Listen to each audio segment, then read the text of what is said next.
हाँ जी, क्या हाल चाल है आप सभी लोगों के। जय हिंद एवरीवन। लाइव क्लास नहीं हो पाई थी अभी लास्ट टाइम, आई नो, उसके लिए सॉरी। थोड़ा काम आ गया था मेरे को। एंड सेकंड थिंग, आज वाली भी ये प्रीमियर वीडियो है, ठीक है। उस चैप्टर को कंटिन्यू करेंगे हम। तो बेसिकली आप सभी लोगों को पता है कि हम एनसीईआरटी की सीरीज कर रहे हैं, जिसमें ऑलरेडी 6 क्लास की एंशियंट खत्म कर चुके हैं, 7th की मेडिवल खत्म कर चुके हैं, और अब 8th की जो मॉडर्न हिस्ट्री की किताब की आपकी एनसीईआरटी की, वो हम लोग कर रहे हैं। और इसके अंदर ऑलरेडी हमारे 2 चैप्टर कंप्लीट हो चुके हैं। इंट्रोडक्शन, जिसमें सोर्सेज की बात करी थी, फिर सेकंड चैप्टर में हमने देखा था कि किस तरीके से ईस्ट इंडिया कंपनी, जो कि एक प्राइवेट कंपनी थी, वो फाइनली यहाँ पर क्राउन, राजाशाही कैसे बनाती है, किस तरीके से उसने पूरे भारत पर कब्जा किया, वो हमने देखा। फिर तीसरा जो चैप्टर आता है, ruling the country side. Country side मतलब जो आपके गांव वाले, गांव देहात के इलाके हैं, उन वाले एरिया पर किस तरीके से ईस्ट इंडिया कंपनी या ब्रिटिशर्स की बेसिकली हुकूमत बड़ी, वो वाला चैप्टर कर रहे थे हम। वो भी आधा हो चुका है। और लास्ट टाइम जहां तक मेरे को याद है, हम लोग नील विद्रोह तक बेसिकली, हम लोग नील विद्रोह नहीं, हमने इंडिगो कल्टीवेशन की बात करी थी। नील की जो खेती की जाती थी उसको लेके बात करी थी कि इंडिगो कल्टीवेशन की, जो बेसिकली नील होते था, ये आपका यूज किया जाता है कपड़ों के ऊपर कलर के लिए, डाई के लिए, डाई पर्पस के लिए यूज किया जाता है ये, ठीक है। और इंडिगो कल्टीवेशन से सबसे ज्यादा जो फायदा होता था वो ब्रिटिश सरकार को होता था, क्योंकि भैया सारा का सारा यहाँ से इंडिगो उगवाते थे और फिर बाहर बेचते थे जाके, क्योंकि इंडिगो जो भारतीय इंडिगो था उसकी बहुत डिमांड हुआ करती थी। तो इस चक्कर में यहाँ पे यही उगाने लगे। लेकिन प्रॉब्लम ये हुई कि जो इंडिगो होता है ना, ये जो नील होता है, ये जमीन की फर्टिलिटी, उसके उपजाऊपन को खराब कर देता है। तो बंगाल के अंदर शुरू शुरू में ये क्या करते थे, कंपनी वाले ये करवाते थे काम। अब फार्मर्स ने मना किया कि नहीं भैया, हमारी जमीन खराब हो रही है, तो ये जबरदस्ती करवाते थे। तो इंडिगो की जबरदस्ती खेती करवाई जाती थी, क्योंकि कैश क्रॉप्स है और ब्रिटिशर्स को फायदा हो रहा है, रेवेन्यू उनको आ रहा है। तो बंगाल के अंदर ये पूरा का पूरा प्रोसेस चलता था, ठीक है। और बढ़िया लेवल पे ईस्ट इंडिया कंपनी ने पैसा छापा यहां से, और सारा की सारी दुर्गति किसकी हुई, हमारे फार्मर्स की, किसानों की। तो अब ये जो इंडिगो कल्टीवेशन है ना, ये बेसिकली 2 तरीके से होता है, ठीक है। 2 तरीके से किया होता है। एक इसके अंदर सिस्टम होता है जिसको बोलते हैं निज system, system of nij cultivation. Indigo की खेती, नील की खेती 2 तरीके से की जाती थी। तो with in the system of nij cultivation, the planter produced indigo in lands that he directly controlled. That he directly control का मतलब, निच सिस्टम के अंदर क्या होता है कि जो जमीन पर इंडिगो की खेती की जा रही है, जो नील की खेती की जा रही है, वो जमीन मेरी ही है, ठीक है, मेरे द्वारा ही कंट्रोल की जाती है। ही ईदर बॉट द लैंड और rented it from the other जमींदार। अब चाहे तो वो जमीन उसकी खुद की हो, या उसने किराए पर किसी से ले ली हो कि भैया तू दे दे किराए पे मेरे को, रेंट पे, और मैं यहां पर अपना खेती करता रहूंगा इंडिगो की। इसके अलावा less than 25% of the land producing Indigo was under this system. अब टोटल जितनी भी नील की खेती की जाती थी, ठीक है, जितना भी कल्टीवेशन किया जाता था, तो 25% से कम बेसिकली होते थे। तो इससे ही हमें यह पता चलता है कि ऐसे बहुत ही कम लोग हुआ करते थे जिनके पास उस टाइम पर जमीनें हुआ करती थी। तो गरीबी थी बहुत ज्यादा, ठीक है। और उसमें भी ये ब्रिटिश सरकार और ये जमींदार अपना फायदा निकाले जा रहे हैं।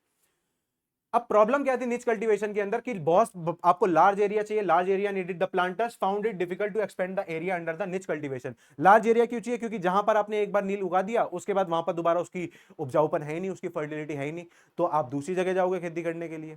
तो इस वजह से आपको लार्ज एरिया चाहिए। Only small plot scattered over the landscape could be acquired. तो यहां पर तो छोटे छोटे टुकड़े हैं सबके पास, तो उस पर तो आप बहुत बड़े लेवल पे कर नहीं सकते। और टैक्सेशन इतना ज्यादा लगा रखा है कि पूछो मत। Planters needed large area in compact blocks to cultivate indigo in plantation. तो बड़ा एरिया चाहिए होता था। They attempted to lease the land around the indigo factory. तो ये लोग क्या करते थे, जहां पर भी ये इंडिगो की फैक्ट्री हुआ करती थी, तो वहां उसके आसपास की जमीनें बेसिकली रेंट पे ले लिया करते थे। अब रेंट पे ले ली, इंडिगो ले लिया, कितनी जमीन रेंट पे लेगा, क्योंकि 1-2 बार खेती कर लेगा, 3 बार कर लेगा, लेकिन उसके बाद क्या करेगा, उसके बाद तो जितनी तेरे पास जमीन है उसका उपजाऊपन, फर्टिलिटी खत्म हो जाएगी। तो हुआ क्या कि जहां से इसने रेंट पे जमीन ली थी, अभी उसको रेंट नहीं दे पाएगा, तो ये वहां से भी फंसा, और ये ब्रिटिश के अंदर भी फंसा कि तू टैक्स नहीं दे रहा। तो अल्टीमेटली नुकसान किसका हुआ, किसानों का ही हुआ, जमीन का बर्बादी हुई, ठीक है। और क्या प्रॉब्लम्स थी इसके अंदर, लेबर मोबिलाइजेशन। लेबर मतलब जितने भी आपके मजदूर लोग हैं, उनको किस तरीके से आप बेसिकली डाइवर्ट करोगे, कौन कहां पे कैसे काम करेगा, कितना काम करेगा। Labour was not easy to mobilise, a large plantation required a large number of hands to operate. मतलब जितनी ज्यादा प्लांटेशन होगी, अब तुम ये देखो, जब पूरी दुनिया के अंदर इंडिया का जो है इंडिगो नील बाहर जा रहा है, इंडियन इंडिगो जा रहा है, तो कितने बड़े लेवल पर प्रोडक्शन किया जाता होगा। तो उतनी जमीन, तो उतने ही आपको मजदूर भी चाहिए, ठीक है, उतने ही आपको हाथ चाहिए। Labour was needed precisely at a time when peasant usually busy with their rice cultivation. अब प्रॉब्लम यह है कि ये वो टाइम होता है जब आप धान की खेती के बाद अब राइस कल्टीवेशन का जो मामला आता है, वो तो खाने का है, वो तो जरूरी है, लेकिन ब्रिटिश सरकार क्या करती थी, वो जबरदस्ती की नहीं, तुम तो इंडिगो करो। तो जितनी भी फूड क्रॉप्स हैं वो कम होती जा रही हैं, जनता भूखी मरी जा रही है, उनके पास खाने पीने के लिए चीजें नहीं है, और यहां पर जबरदस्ती आप नील की खेती करवा रही हो क्योंकि इनको बाहर भेजना है। तो इनको कोई फर्क नहीं पड़ता था, जस्ट रेवेन्यू, पैसे से मतलब था। ठीक है, उसके बाद requirement of plough and bullocks, आपको फिर उतने ही हल की जरूरत होगी, बुलक्स की जरूरत होगी, एनिमल्स की जरूरत होगी। Nij cultivation on a large scale also required many ploughs and bullocks. 1 bigha of indigo cultivation required 2 plough. मतलब एक एग्जांपल दे रखा है इन लोगों ने कि 1 बीघा जमीन पर अगर आपको इंडिगो की खेती करनी है, नील की खेती करनी है, तो कम से कम आपको भैया 2 तो चाहिए, क्या नाम है, 2 आपको प्लफ चाहिए कम से कम, हल। This meant that a planter with 1000 बीघास, तो अगर किसी के पास 100 बीघा जमीन है तो ऐसे तो उसको फिर 2000 हल चाहिए, 2000 प्लफ चाहिए। तो इतना सब खरीदना भी तो बहुत बड़ी प्रॉब्लम है, फिर उसकी मेंटेनेंस करना वो भी तो बहुत बड़ी प्रॉब्लम है, कुछ दिक्कत हो गई तो अलग खर्चा आएगा। तो इन सब के नीचे वो फंसा रहा बेचारा। Nor could supplies be easily got from the peasants since their ploughs and bullocks were busy in the rice fields। अब जितने बाकी लोग हैं वो तो खाने पीने के लिए तो उगाएंगे, तो वो वहां बिजी हैं, तो सारा का सारा कल्टीवेशन भी डाउन होने लगा। लेकिन ब्रिटिश सरकार क्या कह रही है, हमें तो पूरा चाहिए, तो जबरदस्ती खेती कराई जा रही है, टैक्स नहीं है, तो यहां बच्चे भूखे मर रहे हैं। ठीक है, इसके बाद जो दूसरी तरीके का सिस्टम होता है, निच तो हुआ जिसके अंदर जो प्रॉपर्टी है वो आप ही है, आप ही कंट्रोल कर रहे हो। दूसरा होता है रियोती सिस्टम। रियोती सिस्टम एक ऐसा सिस्टम है जिसके अंदर क्या होता है, the planter forced the ryot to sign a contract and agreement. मतलब इसी को सत्ता बोलते हैं, गुलाम वाली मजदूरी, बंधुआ मजदूरी, कि भैया जमीन मेरी है और तू जबरदस्ती यहां काम करेगा, बकायदा कॉन्ट्रैक्ट लिख रहा। तो कॉन्ट्रैक्ट पे जबरदस्ती काम कराया जाने लगा। ठीक है, इसी को सत्ता भी बोलते हैं। Village headman were pressurised to sign the contract on behalf of the ryots. और अगर कहीं पर अगर कोई अगर किसान साइन नहीं कर रहा तो फिर जो विलेज हेडमैन है, जो सरपंच है, फिर उसको जबरदस्ती पकड़ो, इसको लो पकड़ो, लेकिन अपना काम तो कराना है। तो यहां पर जो ओनरशिप है लैंड की वो किसी और के पास है, और जो कल्टीवेट कर रहा है वो कोई और है, वो कोई और है। अब ये ओनरशिप के अंदर बहुत सारे प्लांटर्स हुआ करते थे, ब्रिटिश भी थे, यूरोपियंस भी थे, इवन इंडियंस भी हुआ करते थे, जो बड़े जमींदार लोग हुआ करते थे वो भी यहां पर प्लांटर्स हुआ करते थे, जो ऐसे ही कॉन्ट्रैक्ट के बेसिस पर बाकी लोगों से काम करवाते थे। तो इसी को कहते हैं रियोती सिस्टम। ठीक है, those who sign the contract got cash advance from the planters at low rates of interest to produce indigo. तो अब क्या होगा, जितने भी कॉन्ट्रैक्ट जिन्होंने भी साइन करा है इनको कम ब्याज पर पैसा दे दिया जाएगा कि जाओ भैया अपनी प्रोडक्शन करो जाके। ठीक है, but the loan committed to the ryot cultivating the indigo at least 25% of the area is holding. लेकिन इसी पर जो उसका इंटरेस्ट रेट हुआ करता था, कुछ कुछ जगह 25% हुआ करता था, कुछ कुछ जगह 36% ब्याज हुआ करता था कि भैया हम तो 36% ब्याज लेंगे। तो इस चक्कर में किसान जो है, टैक्सेशन सिस्टम ब्रिटिश के बीच में भी फंसा पड़ा है, और यहां पर जो इसने पैसा लिया है उधारी उसको वो भी चुकाना है, यहां पे फंसा पड़ा है। The planters provided the seed and drills while cultivators provided the soil. इतना इंपॉर्टेंट पॉइंट नहीं है, कोई बात नहीं। When the crops was delivered to the planter after the harvest, new loan was given to the ryot, और same cycle start हो जाती है। मतलब क्या होगा कि जब ये एक बार प्रोसेस शुरू हुआ, जब फाइनल आपके पास प्रोडक्ट आ गया, नील आ गया, आपने दे दिया, अब वो लोन वाली अवधि समाप्त होती है। अब क्या करोगे, अब आप दोबारा, आपको लोन दिया जाएगा दोबारा इंडिगो उगाने के लिए, फिर ये साइकिल रिपीट होती रहेगी। तो मतलब ये जो तुम्हारा प्लांटर है, ये जो फार्मर है, ये पूरी जिंदगी अपना क्या बेसिकली कर्जे के अंदर ही डूबा पड़ा है। एक तरफ ब्रिटिश ने मार रखा है टैक्सेशन सिस्टम में, और एक तरफ इन्होंने मार रखा है। तो इस वजह से इतनी दुर्गति हुई थी। ठीक है, तो 2 सिस्टम याद रखना, एक है रियोती सिस्टम और एक है निस सिस्टम।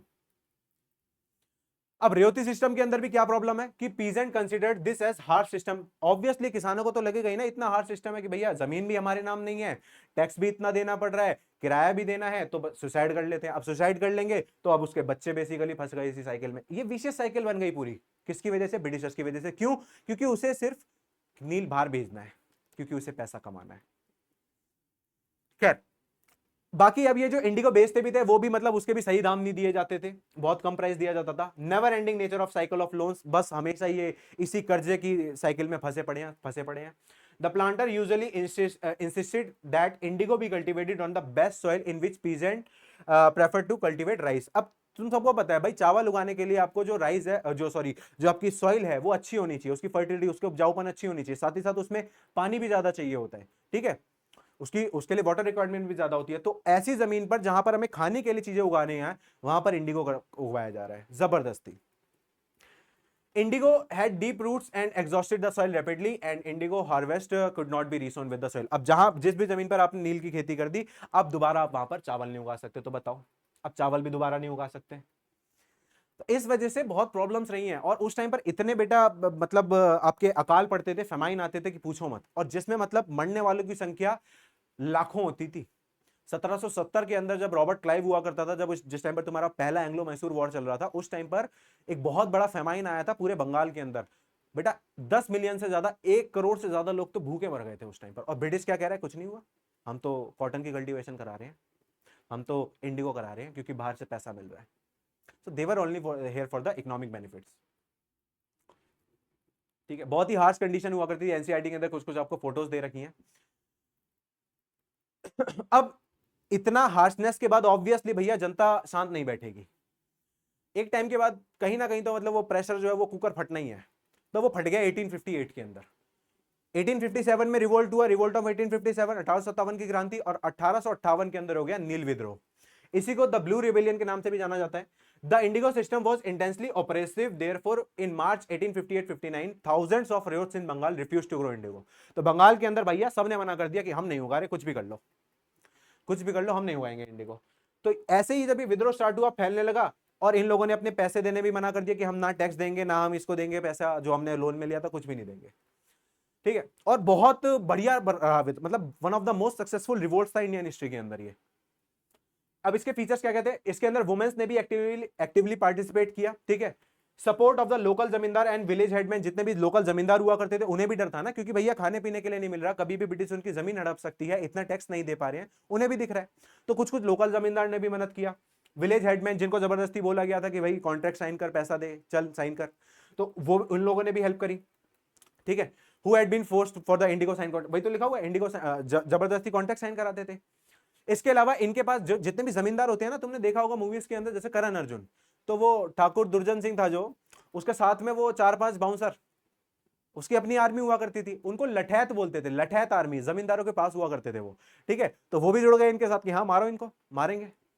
जमींदार were unhappy because of the increasing power of the planters and angry at being forced by the planters to give them the land on leases, कि भैया हमें हमें लंबे समय के लिए आप जमीन दे दो बेसिकली लीज पर, आप तब हम पैसा दे देंगे आपको। लेकिन जमींदार भी घबराता था कि नहीं भैया मेरी जमीन ना चली जाएगी। तो उन लोगों ने भी कहा कि भैया इनका हेल्प ही कर दो, क्या पता बची जाए हम लोग। तो 1858 के अंदर आपका ब्लू रिवेलियन, नील विद्रोह हुआ था। ठीक है, बाद में अब इतना बड़ा विद्रोह हो गया बंगाल के अंदर, तो ऑब्वियसली ब्रिटिश सरकार को कुछ ना कुछ स्टेप्स तो लेने पड़ेंगे। तो ब्रिटिश सरकार ने रिस्पांस में क्या करा, the lieutenant governor tour the region in 1859, जो वहां का लेफ्टिनेंट गवर्नर हुआ करता था बंगाल का, उसने पूरा टूर मारा, बाइक पे बैठा और घूमने गया कि भैया चल क्या रहा है, देख तो लूं एक बार। Magistrates Ashley Eden issued a notice stating that ryots would now be compelled to accept indigo contracts. मतलब वहां का जो मजिस्ट्रेट था उसने भी बोला कि भाई आप जबरदस्ती ऐसे आप साइन नहीं करा सकते, जबरदस्ती कि भैया लोन लो और फिर ऐसे काम करो और फिर उधर से दूसरी तरफ से टैक्स लो, तो ऐसे तो फार्मर ही बर्बाद हो रहा है। तो इस चीज के लिए बेसिकली क्या किया गया, एक कमीशन बनाया गया, इंडिगो कमीशन। ठीक है, और इंडिगो कमीशन के अंदर याद रखना सरकार ने एक्सेप्ट किया कि हाँ भाई ये हमारी गलती है, इतना ज्यादा सिस्टम नहीं होना चाहिए था, बहुत ही गलत हुआ। और बंगाल के अंदर इस नील विद्रोह इतना सक्सेसफुल रहा कि नील की खेती बंद कर दी गई, one of the most successful था। और जितने भी प्लांटर्स जिनको लोन वगैरह दिया गया था उनको माफ कर दिया गया, और जिनसे ज्यादा पैसे कॉन्ट्रैक्ट ये लोग लेते थे बेसिकली उनको भी पैसे वापस दिए गए। ठीक है, तो 1857 के बाद का बहुत अच्छा रिवोल्ट था, नील विद्रोह, इसी की पूरी स्टोरी थी। इसके बाद इंडिगो कल्टीवेशन अगर कहीं पिक्चर के अंदर आया है पूरे अपने इंडियन हिस्ट्री के अंदर, तो 1917 के अंदर आएगा, 1917 के अंदर जब गांधी पहुंच जाएंगे। 1915 में गांधी वापस आए थे साउथ अफ्रीका से भारत के अंदर, और 1917 के अंदर चंपारण के अंदर आपका बेसिकली, चंपारण के अंदर जो इन्होंने सत्याग्रह किया था वो इंडिगो कल्टीवेशन को लेके ही था। क्योंकि बंगाल के बाद क्या हुआ था, ये पूरा का पूरा इंडिगो सिस्टम, मतलब ब्रिटिश इतने भी बाज नहीं है कि बंगाल में इतना बड़ा विद्रोह हुआ है तो समझ जाओ जनता को जीने दो, नहीं, वो पूरा सिस्टम उन्होंने उठा के मूव कर दिया बिहार के अंदर, बिहार वाले रीजन के अंदर। ठीक है, और एक नए नाम से रख दिया जिसको बोलते हैं तिनकठिया सिस्टम। तो उसी तिनकठिया सिस्टम के खिलाफ जो है आपके जो गांधी थे वो चंपारण के अंदर पीजेंट्स की, फार्मर्स की मदद करने के लिए गए थे, और गांधी का पहला सक्सेसफुल सत्याग्रह था वो भारत के अंदर। तो उसके बाद वो अब मतलब अब 1858 के बाद बेसिकली तुम्हारा पिक्चर के अंदर इंडिगो जो आएगा 1917 के अंदर आएगा। ठीक है, तो ये तुम्हारा पूरा चैप्टर था, चैप्टर नंबर 3। अब उस टाइम पर जब बहुत सारे न्यूज़पेपर आर्टिकल्स वगैरह आते थे तो बेटा एनसीईआरटी के अंदर ही दे रखा है ये, जहां पर एक जगह एक किसान ये बोल रहा है कि भाई मैं भीख मांग लूंगा, I would rather beg than sow indigo, मैं इंडिगो नील नहीं उगाऊंगा लेकिन मैं भीख मांग लूंगा। तो इतना बुरा हाल था, ये उस टाइम पर न्यूज़पेपर वगैरह जो आर्टिकल्स मैगजीन आते थे उसमें लिखा गया है ये। उसके बाद सीधा फिर आपका बेसिकली चंपारण मूवमेंट के तहत आपका इंडिगो पिक्चर के अंदर आएगा। तो आपका जो पूरा जो चैप्टर नंबर 3 था, ठीक है, ये उसका पार्ट 2 था, खत्म हो गया है। इसके बाद अगली क्लास में हम लोग चैप्टर 4 कंटिन्यू करेंगे, ठीक है। तब तक के लिए अपना ध्यान रखिए। जय हिंद एवरीवन।